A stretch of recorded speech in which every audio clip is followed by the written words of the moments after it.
Hello बच्चों, स्वागत है आपका मेरे यूट्यूब चैनल पे। आज हम शिक्षा निदेशालय द्वारा दी गई क्लास 7 की वर्कशीट 24 डिस्कस करेंगे, जिसका सब्जेक्ट है विज्ञान और डेट इस वर्कशीट की बच्चों 23 दिसंबर 2020। 23 दिसंबर 2020 की जो आपकी इंग्लिश की वर्कशीट है वो भी मैं अपने यूट्यूब चैनल पर डाल चुकी हूँ। आपको वो वीडियो इस वीडियो की डिस्क्रिप्शन में मिल जाएगी, तो आप इस वीडियो पर क्लिक करके जल्दी से जल्दी आप अपनी इंग्लिश की वर्कशीट को भी कंप्लीट कर ले बच्चों। तो स्टार्ट करते हैं आज की वर्कशीट। यहाँ पर आप अपना नाम लिखेंगे, यहाँ पर आप अपने कक्षा अध्यापक का नाम लिखेंगे। तो बच्चों, वर्कशीट को स्टार्ट करने से पहले जिन बच्चों ने मेरे चैनल ऋषभ कंप्यूटर क्लासेस को सब्सक्राइब नहीं किया, जल्दी से जल्दी चैनल को सब्सक्राइब कर दें, ताकि जल्दी से जल्दी मेरे सब्सक्राइबर 30K तक पहुंच जाए और जैसे मैं वीडियो डालूँ उसका नोटिफिकेशन आपको साथ के साथ मिल जाए बच्चों। तो देखते हैं आज की वर्कशीट। आज की वर्कशीट में हम पढ़ी घास वाले जंतुओं में पाचन, कि जो घास खाते हैं वो जंतु, उनमें पाचन किस प्रकार होता है। तो देखते हैं। कोमल जो कक्षा 7 की एक विद्यार्थी है, एक दिन नज़दीक के पशुशाला में शैक्षिक भ्रमण पर गई थी।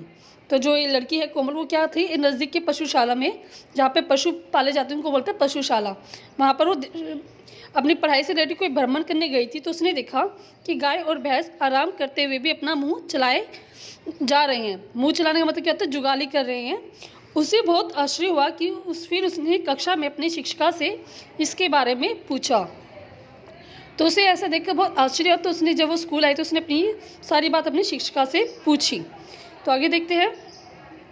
घास खाने वाले जंतु जैसे गाय और भैंस घास या भोजन करें उनको तो जल्दी जल्दी निगलकर आमाशय के एक अलग भाग में भंडारित कर लेते हैं।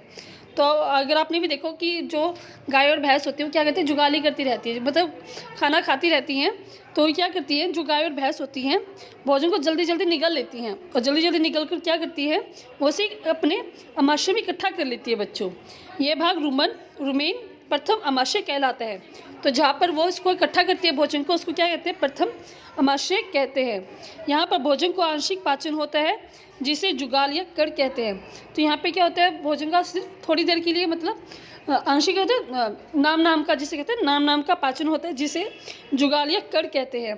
परंतु बाद में जंतु इसे छोटे पीड़कों के रूप में पुनः मुख में लेता है, जिसे वह चबाता है। मतलब क्या, पहले वो क्या करता है, अपने इसमें इकट्ठा करता है, फिर उसको जब उसको भूख लगती है या फिर वो बाद में इसको अपने मुंह तक लेके आता है, फिर उसको छोटे छोटे भागों में तोड़कर फिर इसका पाचन करता है। मतलब पहले क्या, उसको इकट्ठा करता है, फिर उसके बाद उसको धीरे धीरे लेता है दोबारा से और फिर उसका पाचन करता है। ठीक है बच्चों, तो ये सारा काम क्या कहलाता है, ये सारे गाय और भैंस इसी प्रकार से अपना खाना खाते हैं बच्चों। ठीक है, तो ये रुमेन दिखाई गई इसमें, और ये फिर हमारा आमाशय है। ठीक है, तो प्रथम आमाशय क्या होता है, रुमेन होता है, और जो भोजन खाते हैं उसको बोलते हैं जुगाल या कड़ बोलते हैं बच्चों। ठीक है, आगे देखते हैं। आंशिक रूप से बचे हुए जुगाल को रुमेन से मुंह में भेजकर चबाने को जुगाली करना रोमंथ कहते हैं।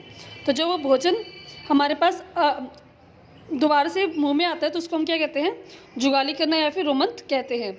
और ऐसे जंतु रुमिनेंट अथवा रोमंथी कहलाते हैं। और जो ये काम करते हैं, जो जुगाली करते हैं, उसको हम बोलते हैं, ऐसे एनिमल्स को हम रुमिनेंट्स और या फिर रोमंथी कहते हैं बच्चों। ठीक है, अब मैं समझ गया मनुष्य में मवेशी की तरह सेलुलोज क्यों नहीं पचा सकता। तो हम देखेंगे कि जो मनुष्य है वो सेलुलोज क्यों नहीं पचा सकते, उसका कोई रीज़न होगा।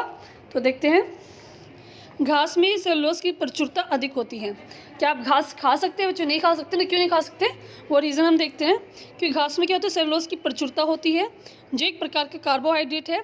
रुमिनेंट्स में शुद्रांत एवं वृद्धांत के बीच में एक थैलीनुमा बड़ी संरचना होती है, जिसे अंधनाल कहते हैं। जो एनिमल्स होते हैं, एनिमल्स कौन से, रुमिनेंट्स, जो जुगाली करते हैं, उनके बीच में क्या होता है, शुद्रांत और वृद्धांत के बीच में एक थैलीनुमा संरचना होती है, जिसे हम अंधनाल कहते हैं। जो भोजन की सेलुलोज को पचाना यहाँ पर सब कुछ जीवाणु द्वारा किया जाता है।